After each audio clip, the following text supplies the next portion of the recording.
This week, we're not joking. One of our clients has just lost £1.8 million, and that's pretty much all their profit gone.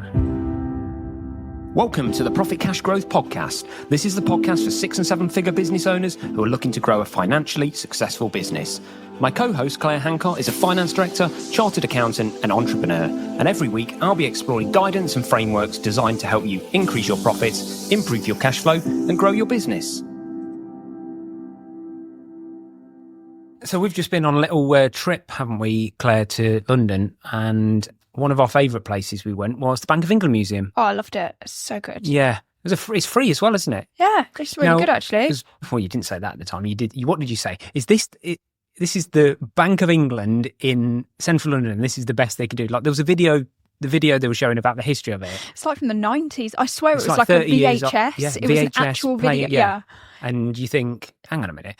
It is a bit of a problem, isn't it, when like now the quality of what you can get at home that would tell you about the history of the Bank of England and everything that is like now 100 times better as what they're playing as their on-site museum. I did say a few times I could watch something more insightful on YouTube, but it was free, and actually it's free. Fantastic little museum because it tells you all about how like the business of banking even became a thing, and how it moved from there being lots of like essentially private individuals who would look after people's money and rent it out to other people in exchange for interest. So that was fascinating, how the banking of business became a thing, and then about how the Bank of England itself became a thing. Yeah, they've kind of. I mean, I've read a lot of books about the history of money, and there's a lot of really famous people out there that have done them. And it was quite nice because it was basically that. So it wasn't like learning anything really new, but they did it in a really nice way because they did it as their experience, the UK's experience, not just money as a whole, everything moving from barter through to, a store and an exchange of value. And then the whole future of money bit at the end, which was quite cool, which is talking about cryptos and how it might go and various things. But what was my favourite part of it? Do you remember? Holding the gold bar. Honestly, I literally can't believe you just said that, because we have not conferred on this, have we? But literally, you know me, I'm actually a child, aren't I? Yeah, there is a real gold bar in there that you can hold. It's surprisingly heavy, isn't it? It's basically the bit that's really for the children, isn't it? But oh my God, I just loved every minute. They've got the actual gold bar, like the full size gold bar, not those little ones you get there like 60 grand. This is like the 200 grand one or whatever the price is. And obviously you can lift it like not far, but it's in a box, isn't it? Yeah, you can it's quite difficult to get like in a cage, but you can put your hand in and you can lift the whole thing and feel the weight of it. And I don't know why I'm so surprised that it was so heavy, but it was really, it just felt like it was worth. Do you know when you say like weight and value is that? It's like, you won't remember this because you're probably not quite old enough, Claire, but like years ago when we used to buy speakers for stereos, like the quality of them was all about my age. It's to do with my interest. The quality of them was always to do with like the weight of them. And we used to be like, if it was a really weighty speaker, you knew it was a really expensive speaker because it was all to do with the weight in the magnet in the back of the speaker. And it was reminded me a bit like that. A little bit like the my gold spin bar. bike. This is mental. The heavier it is. the better you do that. is. There is something about weight and quality, isn't there? Like, so I was really pleased that gold bar was. And what did I say to you? I said my aspirations are I want to own. You're going to buy a gold bar. I want to buy one of them. I just would be too scared as to where to store it, even if you could afford it. I can't remember. I worked out how much it was. I wonder though if we just had it like on the wall, on display, whether people would just assume it wasn't real. Yeah, that's an interesting. But I bet for it to be insured, you have to have it. It's only insured if it's in a safe or something like that. Yeah. So, but yeah, it'd be a cool little thing to just whip out of your safe when people come around for dinner. Obviously it's a big thing that people invest in. It is like a key asset class. We don't have any gold. We have lots of other different investments. I've always fancied a bit, but I've never wanted to like buy it on an ETF and just I've wanted to physically own it. A physical gold bar. And it's made me more going to the Bank of England and realising, like most Western countries, that we've just sold off all our gold. We haven't got any more. All our currency. It actually scares you because learning the history of money and it being backed by something and knowing that all your money's backed by nothing now just scares you and makes you feel like I really want to own some gold because that just feels really nostalgic and also really valuable. It's a bit like, well, it's a natural material, isn't it? So there's limited gold in the world. Yeah. Anyway, we've just gone off on one with the gold, but Bank of England Museum, brilliant. Anyway, from gold from making and holding money to losing a hell of a lot of money. Yes. Let's move on to this news story. This week's news story of the week.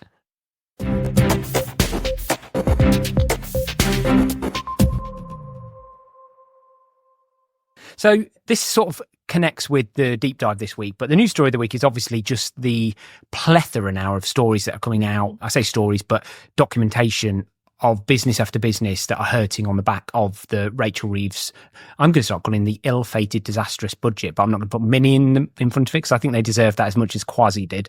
It's as bad, but in the opposite direction. So the big news story is that Britain's biggest hit retailer has come out, and unsurprisingly, that's Tesco.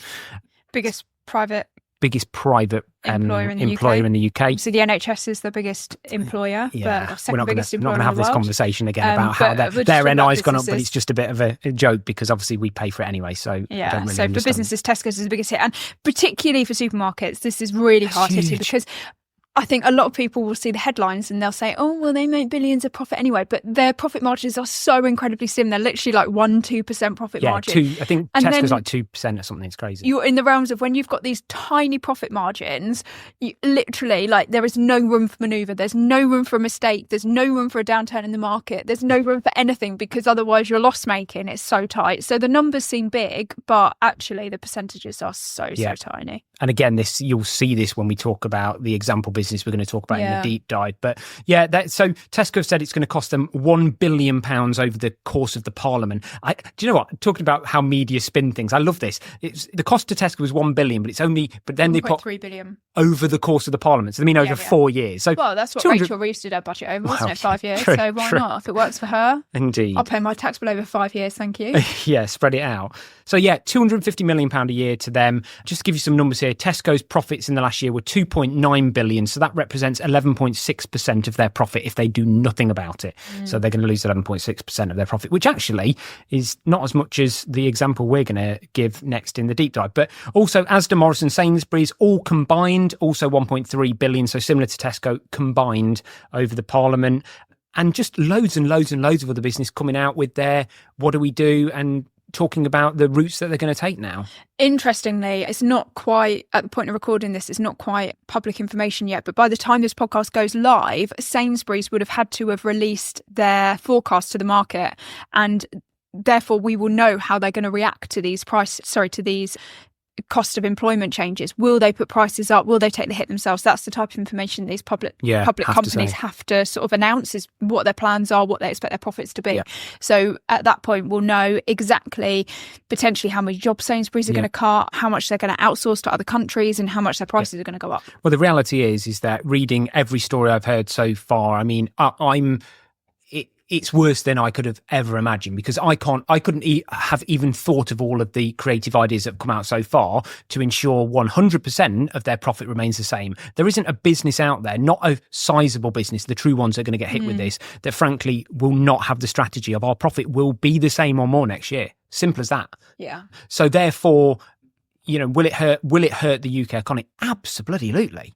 Because nobody is going to be accepting we're going to swallow any of this. I mean, the Weatherspoons guy, he came out as well. No, these guys are just not going to accept it, whether it's through price increases, through job losses, outsourcing, whatever it is. And we're going to talk about this in a bit, about what the opportunity is here. These guys are not going to accept it. And this is only going to go one way, and it's going to be absolutely fascinating to watch how this plays out. Because the reality is that there's only one person that ultimately is paying for this tax, and that's the people of this country. Yeah. Anyway, so let's move on straight away to this week's deep dive, where we'll just flesh out this in a bit more detail about how we can debate this and perhaps help you a little bit.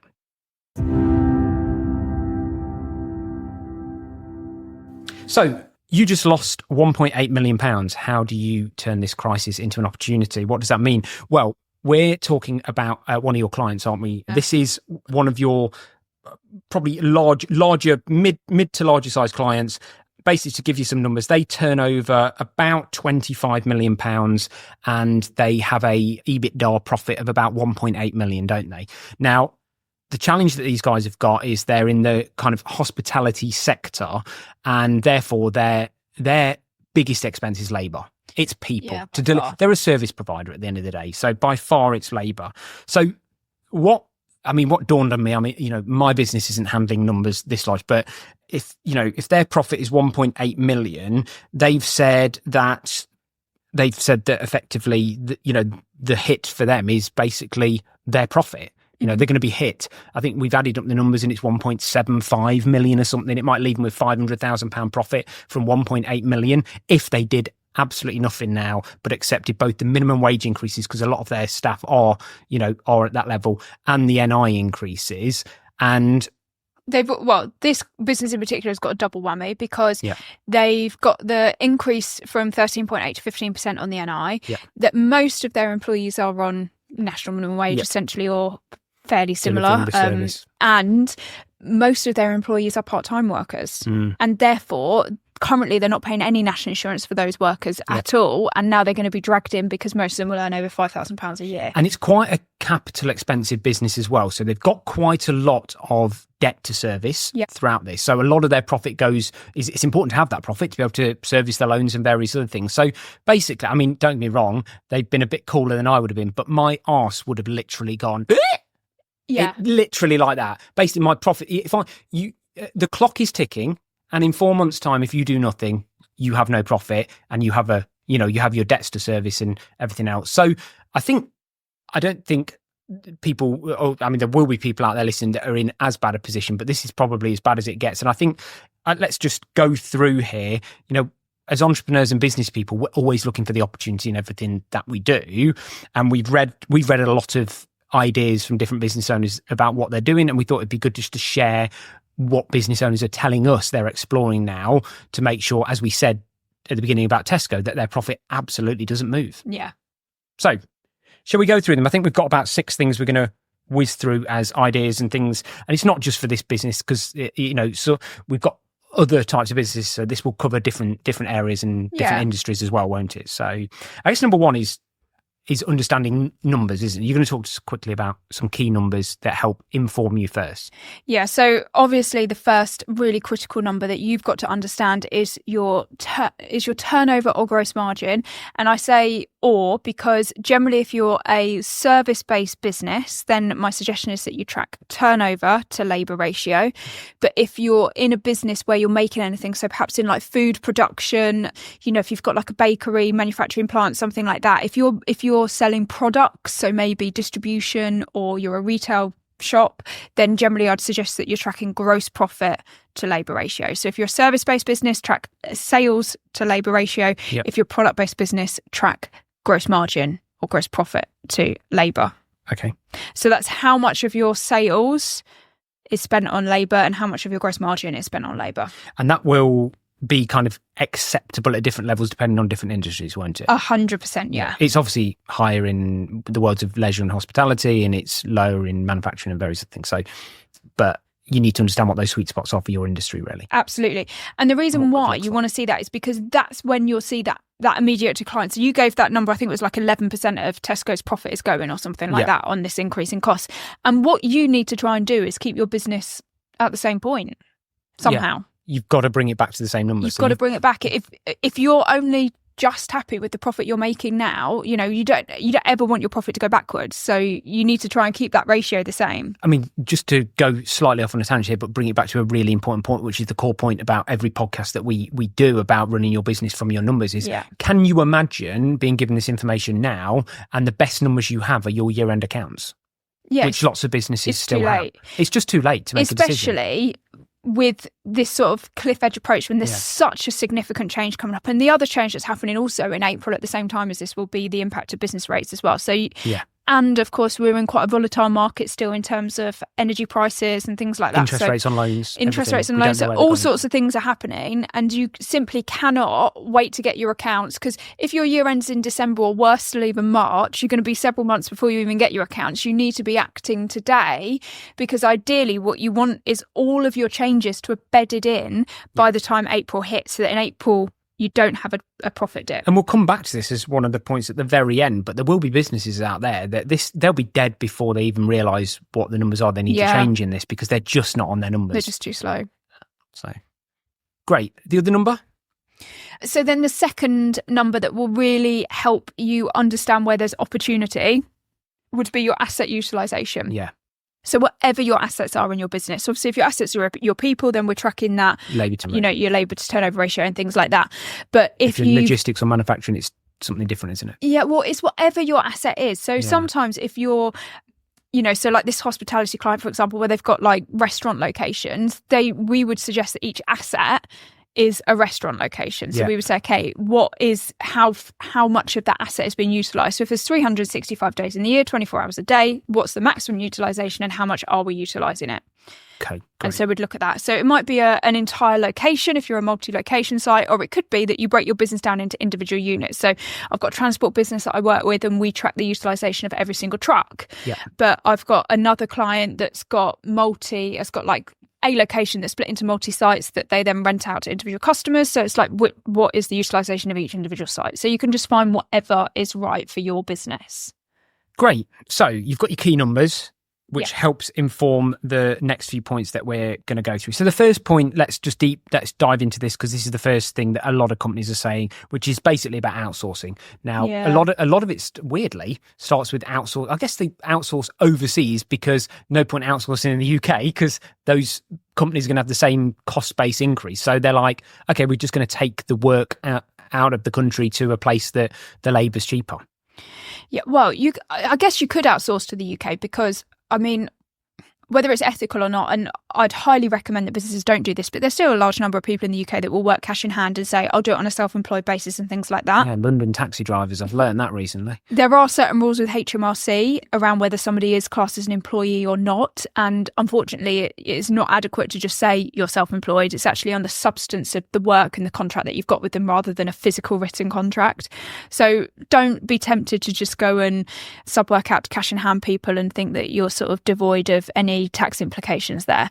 And then obviously you can outsource overseas, but that comes with risks. These are people I've worked with VAs and I've got customers that have got overseas particular VA-ing and like admin roles is the classic one.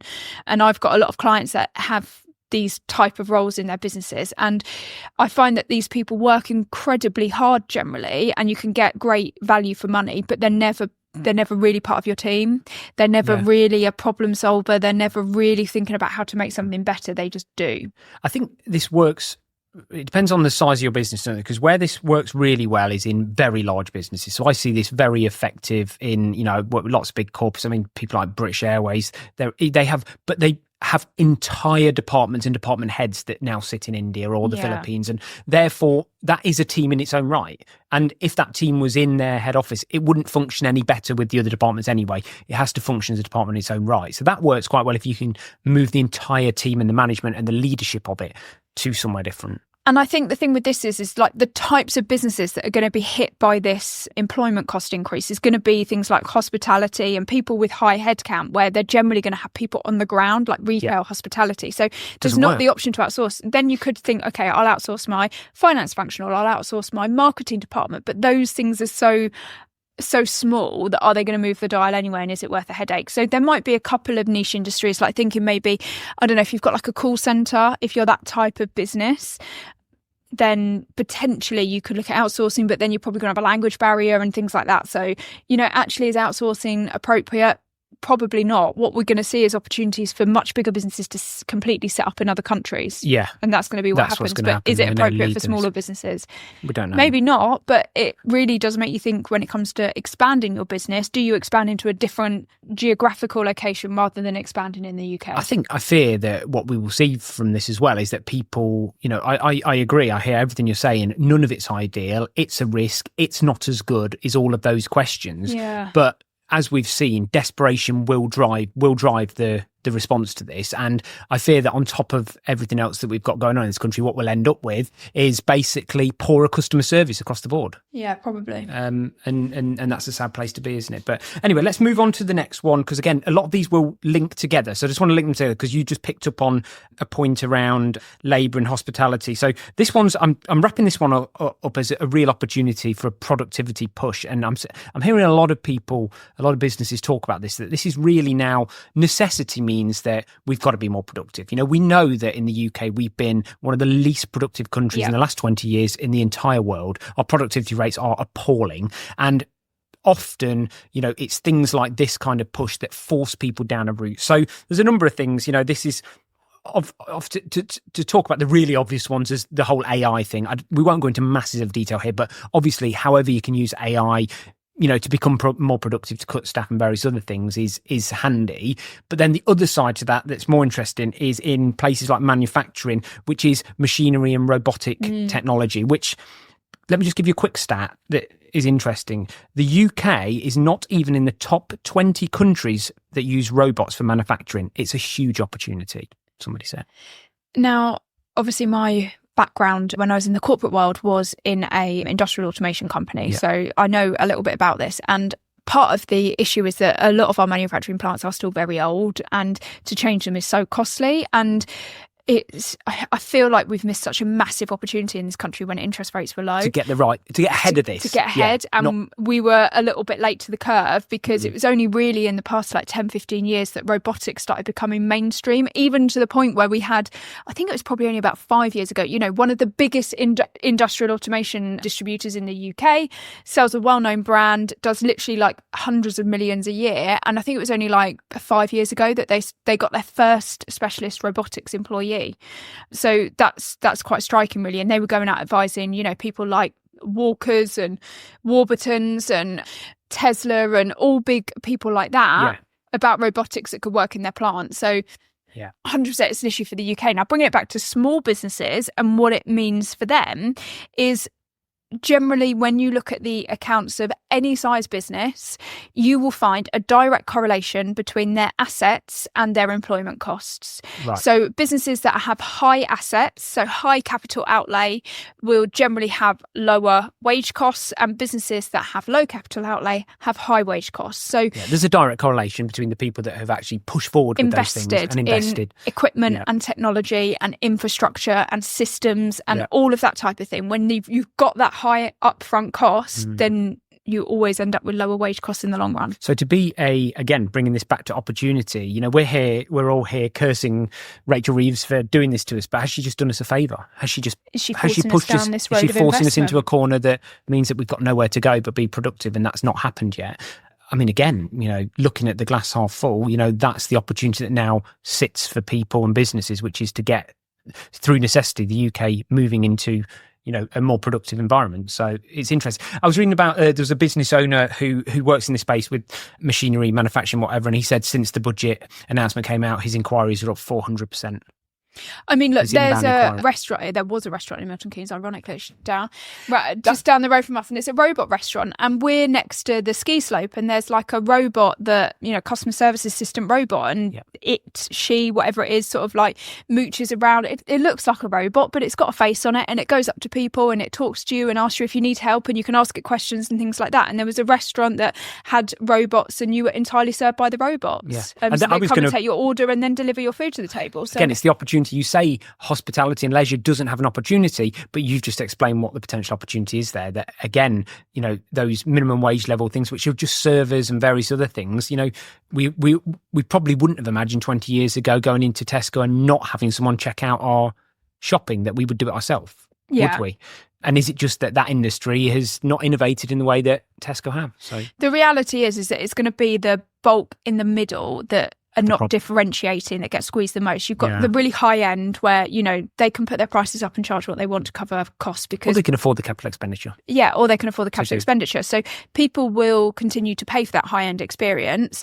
And the low end, well, that's probably that budget friendly anyway, and probably they can just about make enough margin to keep things ticking over on that real low budget end. But it's going to be that maybe 60% in the middle that is going to be squeezed entirely. There's very little differentiation between your competitors. So therefore, actually, largely, when I'm saying this, I'm talking about, if you think if you're going out for dinner, you typical high street chains are your Wagamamas, your Nando's, your Pizza Express. They're all much for muchness. They're all a similar price. And really, why are you going to one? Either you fancy the food or you're going based on price normally. Mm-hmm. And that's going to be the problem, is that if you don't have a differentiating factor to your business, you're really going to struggle. Yeah. And it's not just, we're not just talking about restaurants and things like that. It's anything. You always say about Nando's, you say there's nothing special, but they've got an absolute cult following, so they must have something special about their business. So there you go. They are cutting through, I think. I honestly think Nando's will be one of those things that we see on the news in a few years' time, like the Jamie Oliver restaurant chain's gone downhill, because the quality, the service is just abysmal. I don't understand why there's queues outside Nando's all the time, but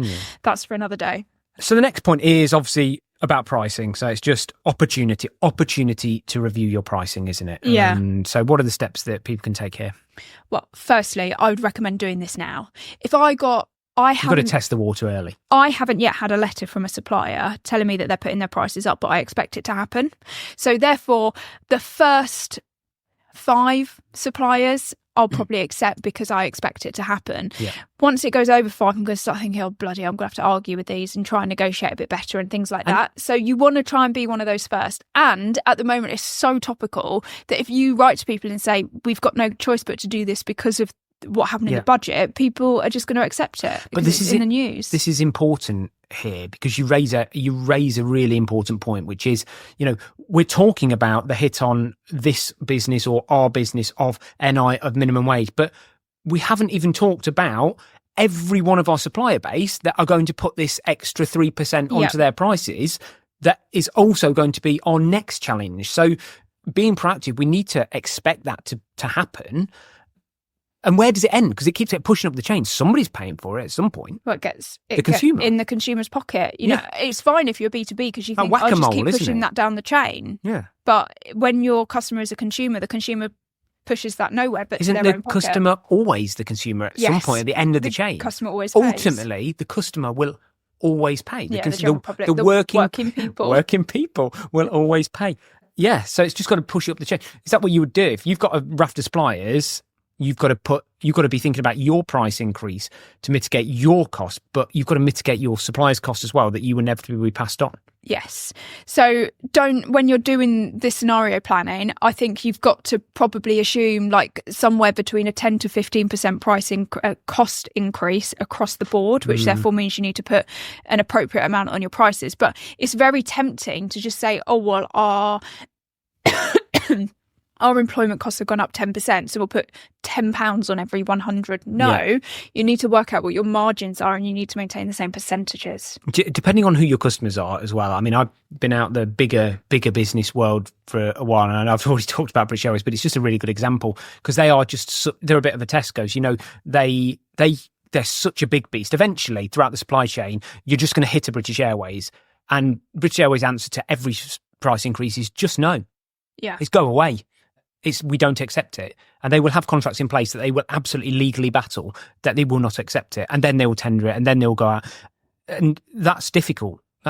It is really difficult. And do you know what? And every supply chain will have that supplier it will hit where the answer will be no. And you will lose some customers. And it'll be the big ones. That's the reality. And I think like when you're doing a price increase, I think I would always recommend having a look at your customer list before you send out any notifications. There'll be some customers that you think are not price sensitive and or you don't care if you lose them because there might be, like your customers that drain your time and are bad customers, etc., etc. And those people you just absolutely black and white, they take the price increase or they're not your customer anymore. But then you've got the other customers that could either, they might be a significant proportion of your turnover and therefore you really need to act a bit delicately about potentially losing them, or the customers that you think you might have a real problem with, and therefore it's a bit more of a strategic decision about whether you give them a price increase and or how much price increase you give to them. So generally I'd say 80% of your customers, you just want this blanket, you take the price increase, end of, and then 20% you need to be looking at and dealing with a little bit more delicately and taking a bit more of a strategic approach to it. Yeah, so it's about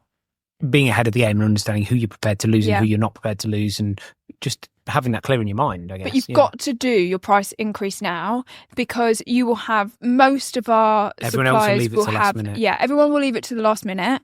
So you want to act now before you just become one of many. Yeah, exactly. Before your customers starting to feel the pinch of multiple price increases being passed on to them. So act now, but also, especially act now if you're somebody where people book ahead. Yeah. So for me, for example, most of my customers have a price that's fixed for 12 months. And that is one of the downsides of what I do. But I'm screwed because I can't put these prices up mid-contract. So I've got to swallow the additional NI costs. But there's a period of time and you can work that through. At least you can run the numbers on it. And yeah. And you've got to plan those timings. And lots of people will have, like I said about the BA thing, people have contractual commitments. And it's certainly not a good idea, reputationally, to start breaking contractual commitments. I think you need to try and work out how that fits within the timescales of the contract. But the other thing that you've got to be careful of is, even if you don't have a contract where people might order a couple of months in advance or something like that, you just need to be mindful that you've got something in your terms and conditions that mean that when you give a quote or an order, you've only held the price for so long. I see people get caught out with this a lot. Like, I had a client, it was an events company, and they did this big job that they quoted about 6 months in advance. And by the time they ended up doing it, their cost base, fuel prices and the cost from their contractors had gone up so much, they actually ended up making a loss on the job. Yeah. Because they didn't have anything in their terms and conditions that said they would reprice at, a 3-month interval or something like that. So just make sure you've got that in your T's and C's and you're protected. Brilliant. The next point I've got, which comes back really about your asset utilisation, is, I'm talking about businesses that have trading hours, but one of the good examples is looking at open hours. I've heard people talking about consolidation of, if you're a restaurant and, 80% of your revenue comes on a Friday, Saturday, Sunday, that maybe finally it's the time to only open on Friday, Saturday, Sunday, not even open the rest of the week, because you can save your entire cost base during those days. Now, usually that's not highly advisable, is it, as a business? It's not where we want to be. Your business backwards. And people have referenced almost back to the 1970s, where people were turning off lights and doing 4-day weeks and all the rest of it, when taxes were sky high. And it does feel like we're for a certain core of business, probably the very small business, that might be the only way to survive this. Yeah, for sole traders and things like that, like, the reality is that will probably, a lot of hairdressers, really small restaurants, they'll be doing that to cut back and fall below the VAT threshold. Yeah, I've seen a lot about salons just this morning, actually. And also it's going to continue to push this whole piece around what they call rent a chair, and the whole, to avoid even employing people. It's only going to push people more down that almost tax avoidance route. And this is the challenge when taxes reach, a historic high. The amount of people that are going to try and avoid paying them just becomes so high that do the two things offset each other? And that's going to really play out in the next 5 years, isn't it? But for bigger businesses, once you know your asset utilisation, you start to break that down. So if you've got a physical location, it's what days of the week is your revenue being derived from, and therefore your profit. And it's this very fine calculation, because actually on paper you might think you're not making a profit, but actually the money that you're bringing in is contributing to covering your overheads. So on paper, if it looks like a loss, it's not necessarily worth shutting. The loss has got to be so great that actually it's costing you more than you're covering your overheads. And that's where it's a really fine line, because if you've got something like rent and salaries and things like that are fixed, you just need to bring in as much money as possible to cover those, and then you're going to make your money on a couple of days. But you need to think about how you can sweat those assets and really make them sell. So it might be like you sublet space, it might be that you introduce additional products and services to cover those quieter times. But you've really got to be focusing on business models that don't involve labour. That's the reality. Yeah. Cool. I just feel like it feels like there's never been a time where you need the most up-to-date numbers in your business ever. And I know it's ironic, because that is precisely what we're all about and what the message we're trying to get out to business owners all the time. But my goodness, everything we're talking about here relies entirely on your data and your numbers. This is such a hard one for me as well, because ultimately, like, I'm sitting here saying, I'm looking at like buying businesses, for example. And I went to a buying businesses event just last week. Whoa, that's the next point. Whoa. But it's like, really, I would only be considering business models if they didn't require huge amounts of labour. And I think, so anything like retail, hospitality, leisure and tourism, all of those types of things where they're high labour to turnover, they're just so risky now, because people are a bloody headache to manage. Of course. It's a risk, and it's a commitment as an entrepreneur to take having people employment enables you to grow your business and things like that. And if 70-80% of businesses don't employ a single person, and that's why a lot of them are scared. But that's not our demographic. Most of our demographic I have appreciate multiple employees. that. And you absolutely need employees to grow your business, and they're the backbone and the heart of every business, and the success is completely dependent on employees.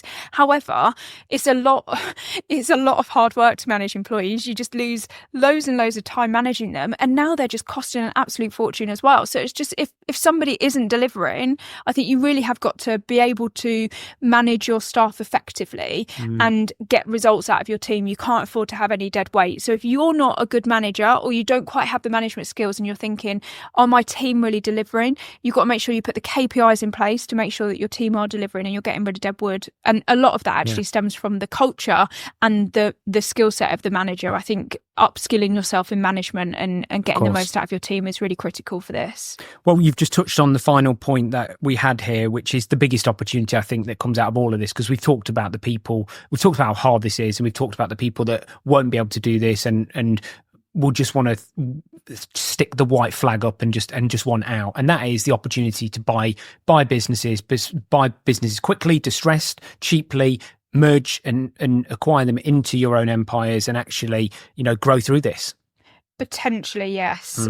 I mean, that you can always get a good deal when a seller is motivated, and a lot of sellers will now be thinking that, with all the changes to entrepreneurs relief, capital gains tax and employment costs and everything, a lot of people will be thinking, I'll just give up now. I know what I'd feel like if you're a baby boomer and you're 60, 65, even over that age, which is a lot of business owners in this country now, a huge amount. And I think this is exactly the same as the thing that's going on with landlords, and they're now doing it for businesses, what they've done for landlords for the last 10 years, which is, I think I would be at the place I'm like, this next step between now and April, you think about what we've talked about this business owner's got to do. This is a fight. This is starting again. This is way out your comfort zone. This is real hard work. And how many are just going to say, I don't want to do it? So there will be a lot of motivated sellers out there, which means there's great opportunities to acquire businesses, but you do have to be careful that you're not getting yourself into a money pit. And you're buying your own distress. Yeah, I get it. If you're going to buy, a distressed business or a business that's likely to become distressed in the near future, they do tend to be money pits, and they seem attractive if you've done one of these buying and selling business courses and no money down deals and all of these types of things. They seem, on the face of it, really good, but when you get into it, you'll just end up hemorrhaging money. So I think if you are looking at businesses to buy, just be very cautious. Go through those financials with a fine-tooth comb. Ignore the adjusted EBIT. Make sure you look at future projections, and I think that's where you need a real good accountant to help you with a deal assessment. Is you've got to project what the cost base is going to be, and you're not relying on the history. Well, good luck everybody, but that is how you turn That's how you turn a £1.8 million crisis into an opportunity. And you've got a lot of work ahead of you between now and April, haven't you, Claire? So helping this business owner. But we're all entrepreneurs, and we're all forever hopeful that, that we can turn it around and we can keep going. We've just got to ride through the storm and see what comes out the other side, don't we? So great. Well, let's move on to this week's Profit Cash Growth Extra.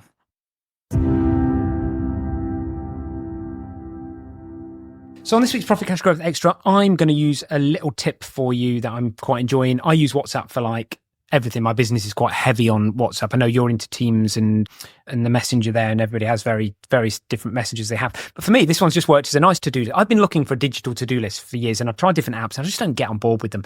I think it's because you need to be in the space you're in digitally every day, and I'm in WhatsApp all day, every day. So and this sounds really naive now, but I didn't know you could WhatsApp yourself. So first of all, it's like, oh, you can WhatsApp yourself. So I was like, oh, that's cool. So now just every day I'm just like, I can send myself a voice note. If I've got an idea for the podcast or a story or something like that, I just give myself a quick voice note and WhatsApp it to myself. But it goes one step better than that. You can then also pin yourself to the top of your WhatsApp, which again, I didn't know you could do this, so that you're always the first chat at the top, which is really, really cool. And I've gone one step further, just an even further tip here, which is you can set up your own WhatsApp groups. And there is a little workaround with this, because you can't actually set up a WhatsApp group with just you in it. And I realised quickly that I was WhatsApping myself loads of stuff, but obviously I've got 3 different businesses. So actually what I wanted to do is create 3 different to-do lists for the 3 different businesses, so that things can sit in there. These are super urgent things, but I can work through them. And actually you can set up the group, but you must set it up with another person and yourself, and then you can just remove the other person from the group. So what did you say to me? Why you assigning me these tasks in these to-do WhatsApp groups, and then you remove me from the groups, didn't you? Yeah. You could just set up a dummy contact in your telephone, couldn't you? Yeah, I guess. Could you? Or would it have to? They'd actually have to be on WhatsApp. Actually, I think it's really difficult. But it works anyway. So now I've got to do, the 3 different business names, and then I just put whatever brain dumps I want in there. And then my productivity hack is that when I've done it, I then delete the message out the group. So the group always remains empty when it's clear. It's a bit like an inbox or an email inbox. Works amazing for me. If you're big WhatsApp users, have a go with it. See what you think. Are you going to use it, Claire? Well, I WhatsApp myself a lot of things, and it tends to be like if I'm scrolling social media or reading the news and I see something that I think, I'll turn that into a social media post, or I need to reach out to this person or something like that. I'll post it to myself on WhatsApp, and then I have WhatsApp on my computer and I go through it every morning. It is great. I mean, WhatsApp is great. We used to have a shopping list one. Do you remember that one? Yeah, we're not going to talk about that though. Anyway, I hope you enjoyed the podcast this week. And as always, if you feel like you might have outgrown your accountant and you would like to work with or have a chat with Claire and the team at Profit Cash Growth, if you go to profitcashgrowth.com, you can book a discovery call there, have a quick chat with Claire. She'll do a health check of your business, financial health check, and just see how she can help. Obviously, if you've got the challenges coming up in April that we've been discussing today, it is a very timely time, isn't it, Claire? To just literally float your worries across the phone with you and just see if there's anywhere we can go with that, because I think anything we can do to help, that's what we're always here for. Don't forget as well, for anybody who hasn't listened to our back catalogue, last week we did one on the budget, didn't we? Yeah, you've got the budget.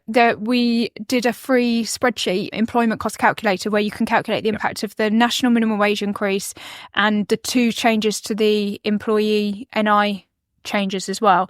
It's a simple spreadsheet. All you literally need to know is the salary of all your employees. So if you've got the salary for each of your employees, you plug that into the spreadsheet and it calculates the total cost now and the total cost what it's a brilliant starting will be point. In April. It's a really brilliant start. And it's totally free. You can either drop us an email at marketing@profitcashgrowth.com and we'll send it over, or if you go onto like our LinkedIn page or anything like that, you'll find you can just download it yourself from our website. It's pinned to the top of the pages. Yeah, the website. It's actually on the website. Is it profitcashgrowth.com/? I don't think you'll find 24? it on the website. Okay, all right. So yeah, just drop us an email, marketing or at go onto my LinkedIn profitcashgrowth.com, page. or go onto the LinkedIn page, and we'll whiz that across to you because it is pretty helpful. So, yeah. And as always, if you did like this episode, please rate, review, and subscribe, and please just share this with one other business owner that you know. Just drop them a little text. Hey mate, this one's a really good one because I think you're about to lose £1.8 million, and this is how you might be able to avoid it. And we'll see you again next week.